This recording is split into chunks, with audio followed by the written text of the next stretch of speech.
안녕하세요. 해외 거주 한인 네트워크 바다님들. 네, 안녕하세요. 오늘은 그 2025년 스타트업을 위한 AI 미래 전망, 이 구글 클라우드 보고서를 좀 깊이 파헤쳐 보려고 합니다. 네. 그 보고서요. 저도 봤는데 여러 기술 리더들의 의견이 담겨 있더라고요. 맞아요. 그래서 여기서 뭐랄까 스타트업 하시는 바다님들께 진짜 도움이 될 만한 그런 통찰들을 좀 뽑아보려고요. 좋습니다. AI가 이제 단순 기술 트렌드가 아니잖아요. 비즈니스, 사회 전반을 바꾸고 있는데 그 안에서 기회랑 또 도전 과제들 이런 걸 좀 집중적으로 얘기해 보면 좋겠네요. 네, 바다님들도 들으시면서 뭔가 아하 하는 그런 순간을 발견하시면 좋겠습니다. 네, 우선 그 AI 기술 자체 발전 속도가 정말 놀랍지 않나요? 그렇죠. 구글 제미니 2.0 모델 이거 보니까 텍스트는 기본이고 이미지, 오디오, 비디오까지 이걸 다 동시에 처리하는 멀티모달 기능이래요. 네, 멀티모달 그게 핵심이죠.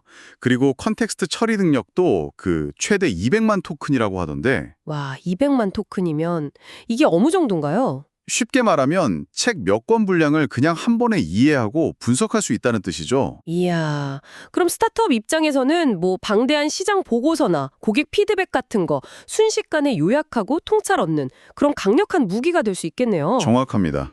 거기다 재민이는 이제 필요하면 구글 검색으로 최신 정보도 찾고요. 웹브라우저 써서 실제 작업까지 완료하는 그러니까 AI 에이전트로 발전할 가능성도 보여줬어요. 자율적인 문제 해결사요? 네. 그래서 엘라드길 같은 투자자는 우리가 아직도 AI를 대대적으로 과소평가하고 있다. 이렇게 주장하기도 하고요. 과소평가. 근데 또 다른 시각도 있잖아요. 구글의 아르빈드 제인 같은 분은 AI가 인간을 대체하는 게 아니라 네. 증강하는 도구다? 맞아요, 증강. 그 AI 직원이라는 개념 자체가 오히려 인간과 AI 양쪽의 가능성을 제한할 수 있다. 뭐 이런 지적도 있더라고요. 그렇죠. 그 관점도 상당히 중요합니다. 그리고 AI가 산업에 미치는 영향도 참 흥미로운데 특히 소프트웨어 산업이요. 네네. 크리스탈 황이라는 분은 AI 자동화 덕분에 S&P 500 기업 평균 이익 마진이 2배가 될 수도 있다. 뭐 이렇게 예측하더라고요. 2배요? 와, 엄청난데요. 그러니까요. 근데 이게 단순히 비용 절감 이걸 넘어서서 AI로 아예 이전엔 불가능했던 새로운 제품, 서비스를 만들어서 매출 증대 기회를 잡아야 한다. 이런 조언도 있었어요. 네네, 그 점이 중요합니다. 차마스 파네아피티아도 비슷한 얘기를 했죠. AI가 단순히 효율성 도구가 아니라 비즈니스 모델 자체를 막 뒤흔들 수 있다고요. 아, 비즈니스 모델 자체를요? 네, 특히 기존의 그 비싸고 복잡한 기업용 소프트웨어 시장 있잖아요. 이걸 AI가 확 축소시키고 기업들이 이제 각자 자기 회사에 딱 맞는 운영 시스템을 직접 구축하게 될 거다. 뭐 이렇게 예측하더라고요. 그럼 거기서 스타트업 기회가 생기는 거군요? 바로 그 점이죠. 기존 강자들이 쉽게 못 바꾸는 부분을 이제 민첩한 스타트업들이 파고들 수 있는 거죠. 스타트업을 위한 조언들도 되게 구체적이던데요. 엘라드 길은 시장은 지금이다. 빠르게 움직여라. 뭐 이렇게 얘기하고. 네, 타이밍이 중요하다는 거죠. 그리고 제리 첸이랑 데이비드 섹스는 단순히 LLM, 그러니까 거대 언어 모델을 그냥 예쁘게 포장만 하는 수준에서 그치면 안 된다. 그렇죠. 지속 가능한 가치 엔진. 예를 들면 독점 데이터 확보라던가 아니면 네트워크 효과 같은 거요. 아, 네트워크 효과. 사용자가 많아질수록 서비스 가치가 더 커지는 거 말씀이시죠? 네, 맞습니다. 그런 걸 만들어야 한다는 거죠. 그리고 가격 정책도 중요하다고 아포로브 아그라왈이 얘기했죠. 사용자가 얻는 가치에 기반해서 가격을 매겨야 한다고요. 그렇군요. 데이터 얘기도 빼놓을 수 없죠. 데이터는 정말 아무리 강조해도 지나치지 않죠. GR이랑 질 그린버그 체이스가 말했듯이 다양하고 질 좋은 데이터를 확보하고 또 보안이랑 프라이버시 지키는 거. 이게 핵심 경쟁력이 될 겁니다. 특히 에이도리버트는 그 방대한 독점 데이터를 가진 기업들 있잖아요. 네네. 이 데이터를 그냥 쌓아두는 게 아니라 의미론적으로 이해하고 검색 가능하게 만드는 것만으로도 엄청난 사업 기회가 될 수 있다. 이렇게 지적하더라고요. 의미론적 검색. 그러니까 단순 키워드가 아니라 데이터의 의미 맥락까지 파악해서 활용한다는 거군요. 네, 바로 그거죠. 그리고 AI 에이전트 얘기도 참 뜨겁던데요. 네, 기대가 크죠.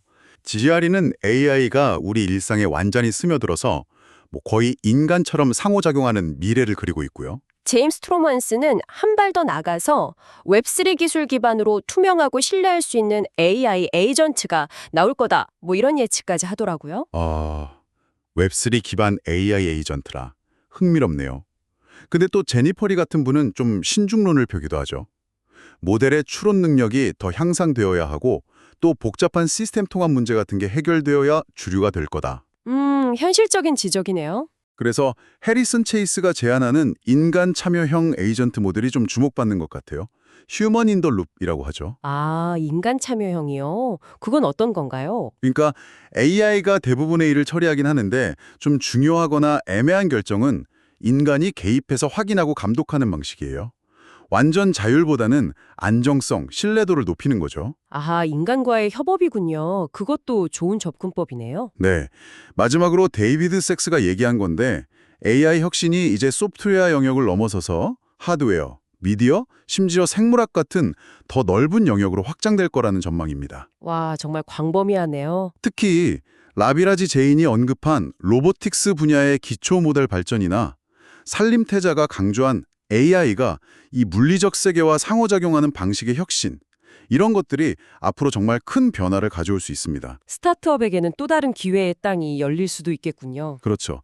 아직 개척되지 않은 분야니까요. 네, 오늘 쭉 살펴봤는데 AI가 2025년을 향해 가면서 스타트업에게 정말 엄청난 기회를 주는 동시에 또 이 빠른 변화에 적응해야 한다는 그런 도전 과제도 안겨주는 것 같습니다. 맞아요. 중요한 건 역시 기술 자체에 너무 매몰되기보다는 이 기술로 어떤 실질적인 가치를 만들고 또 우리만의 차별점을 만들 거냐, 여기에 집중하는 자세가 아닌가 싶어요. 네, 정확합니다. 기술 발전 속도, 산업 변화, 새로운 비즈니스 모델, 데이터 전략, 고려할 게 참 많죠. 근데 결국 핵심은 빨리 배우고, 실험하고, 사용자에게 진짜 도움이 되는 가치를 전달하는 데 있겠죠. 네, 바다님들께서는 오늘 이야기 들으시면서 어떤 점이 가장 흥미로우셨나요? 이 거대한 변화 속에서 또 어떤 새로운 가능성들을 떠올리셨는지 저희도 궁금해집니다. 바다님들 구독과 좋아요를 부탁드려요.